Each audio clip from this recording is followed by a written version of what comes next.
It's a video that I'll reference from time to time. I used to try to get people to watch the video, to read the book, and I wasn't real successful.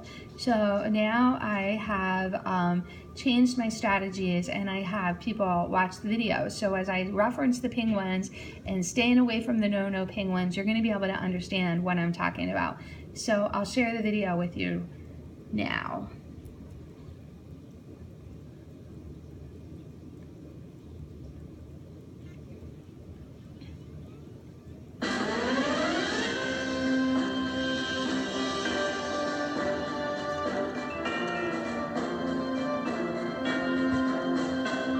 This is a story about a flock of penguins who live on an iceberg in Antarctica, the South Pole.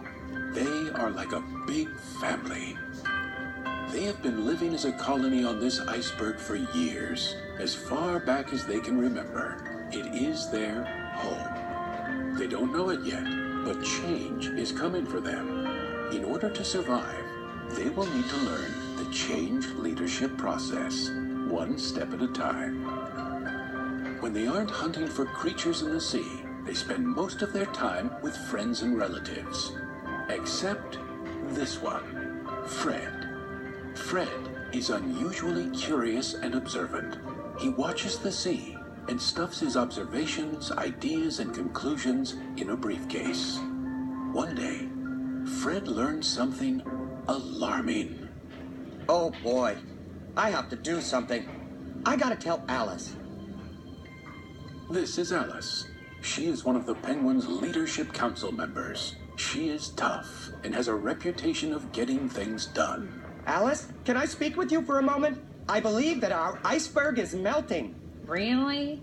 Well, show me what you mean. So Fred took Alice to the heart of the iceberg. See, Alice? Our iceberg has cracks that lead to larger caves. If the ice melts sufficiently, water will pour into these cracks and caves. If we have a cold winter, the water in these cracks can freeze quickly, trapping water inside the caves. Then, as the temperature goes lower, the water in the caves will freeze too.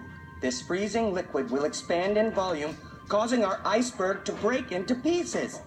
This could destroy our home and place us all in great danger. This is not good.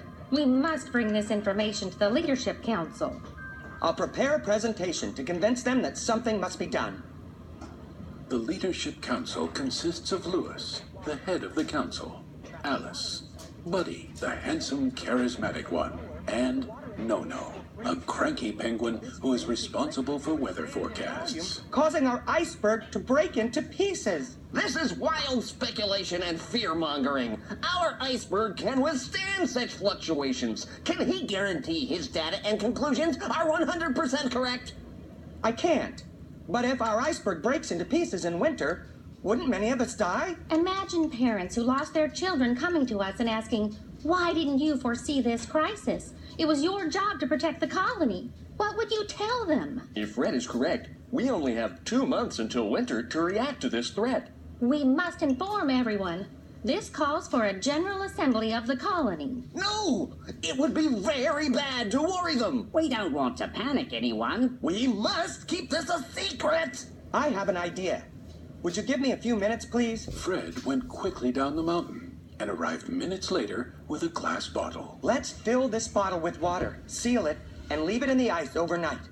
Then tomorrow we can see if it's broken by the force of expanding water as it freezes. If I am correct, the bottle will be broken. Let's do it. We'll meet here tomorrow morning. The next morning, they found the bottle broken. Oh. I'm convinced. We have to do something about this. Let us call a general assembly of the colony. And with that, the Penguins started the change leadership process with step 1, establishing a sense of urgency. Clearly, our iceberg is in danger, but I am confident we will find a solution. We need to act quickly. The next step was step 2, creating the guiding coalition. A diverse team of 5 penguins was given the task of finding a solution. Lewis, Alice, Fred, Buddy, and Professor, who is the smartest penguin in the colony.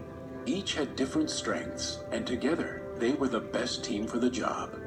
Their task was step 3 of the change leadership process, developing a change vision. I've got an idea.